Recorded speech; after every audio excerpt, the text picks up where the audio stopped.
पत्नियां गेट रोक करके खड़ी हो गई, अब हम तुम्हें जाने नहीं देंगे।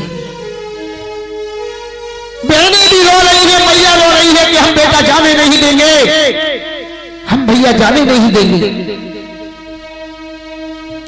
आज यशवर्धन कहने लगा, मां तुम्हें तो खुशी होनी चाहिए, पहले तुम मेरी अकेली मां थी, अब संसार में जितनी मां है सब मेरी मां है, जितनी बहनें सब मेरी बहनें हैं, जितने पिता हैं सब मेरे पिता हैं। और बाकी बात सुनो मेरी बात, धन संपत्ति कुछ काम न आवे,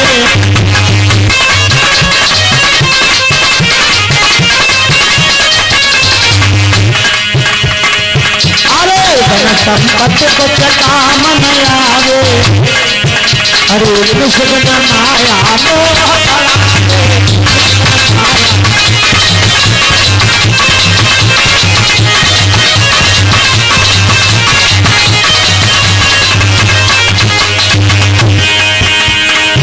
अरे ज्ञान बिना सब अरे पूछे अरे ज्ञान बिना सब टूटे नाता झूठे नाता, अरे अंत समय कोई काम न आता।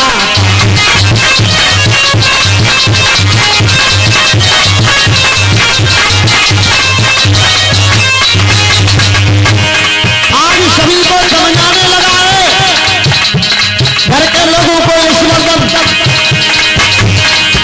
अरे ना कोई बहन ना कोई नारी, ना कोई नारी ना कोई नारी, और साथ में जा सकते था महतारी।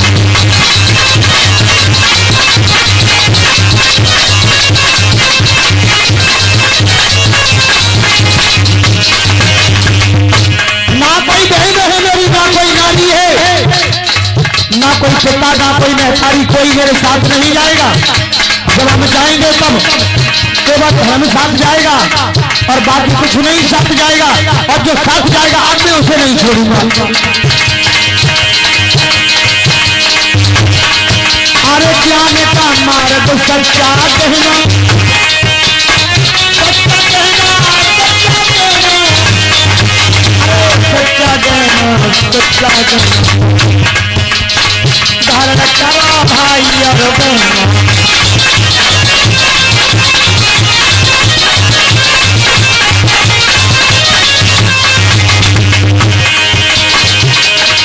अरे धर्म काल के मुख नहीं जाता,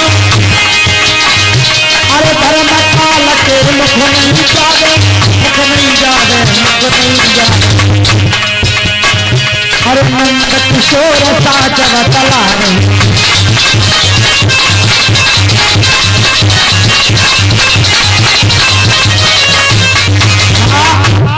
आज यशवर्धन ने समझाया है कि सच्चा अगर कहना है तो वो ज्ञान का है, जो कभी ना तो चोर लूटता है, न कभी खोता है, न कभी नष्ट होता है, न कभी पुराना होता है।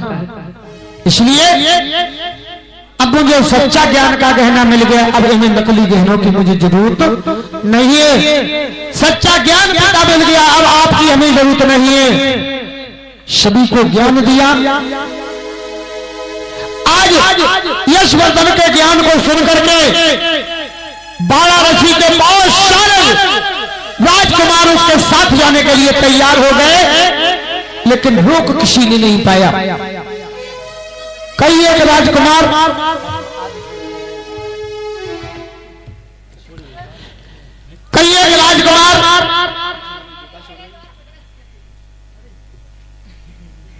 पूरी गए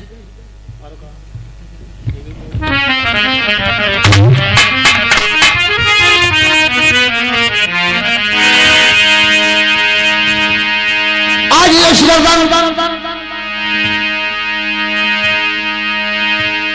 वाराणसी से आज कई राजकुमारों को साथ लेकर के भगवान बुद्ध की शरण में चला, और तभी ज्ञान का द्वार खुला, सब पास तथागत जाते हैं।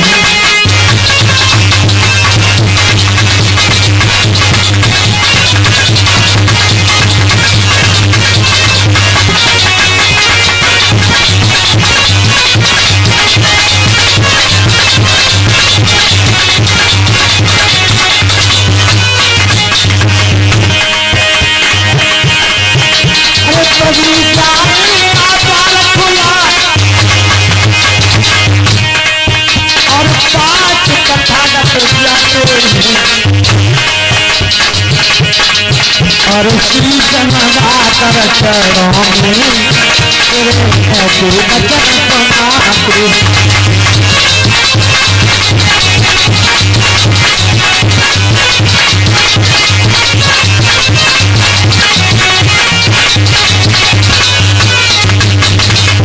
आज शरीर तथागत की शरण में पहुंचते तथागत के चरणों में शीश नमन किया और हाथ जोड़ करके कहने लगे, भगवान ले लो शरण हमें भगवान, हम शरण आपकी आए हैं। हर ज्ञान का मार्ग बता देना, ज्ञान का मार्ग बता देना, हम लोगों के बताए।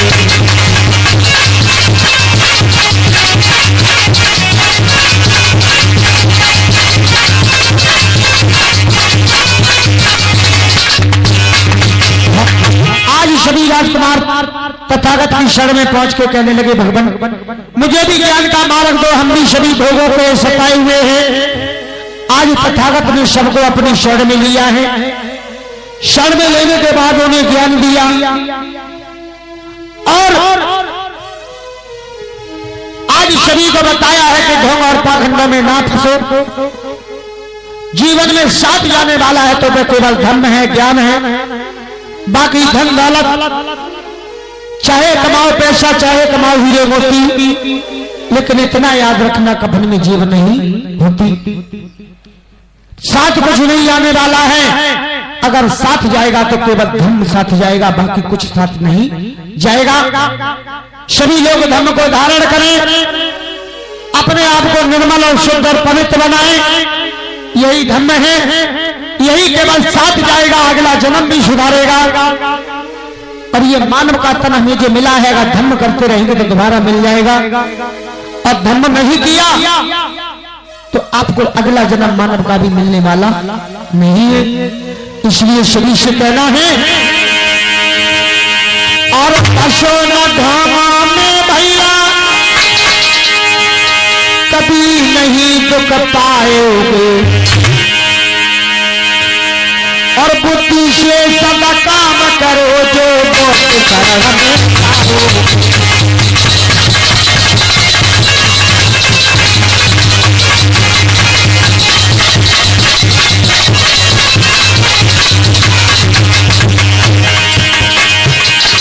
हर बात धर्म का ज्ञान कहे, करना ही कर्म सिखाता है। और कार्य सफल हो जाए तब उसको ही सत्य बताता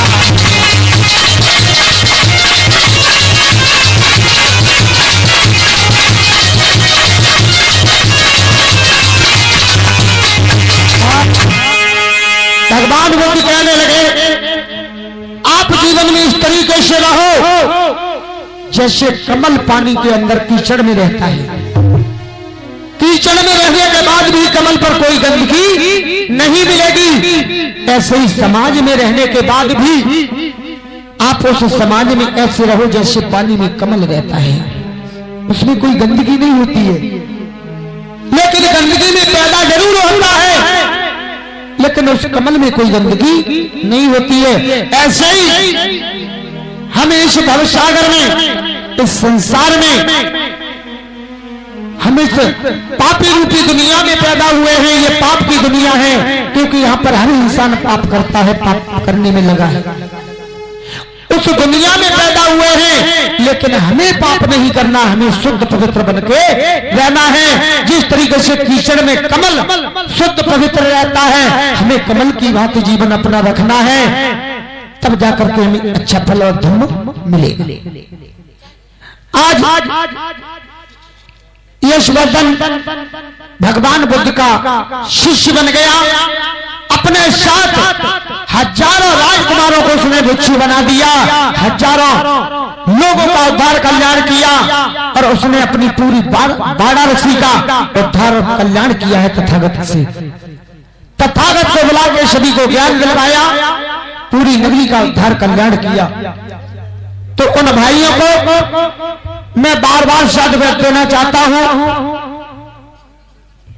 जिन भाइयों ने इस प्रोग्राम को सफल बनाने का काम किया है।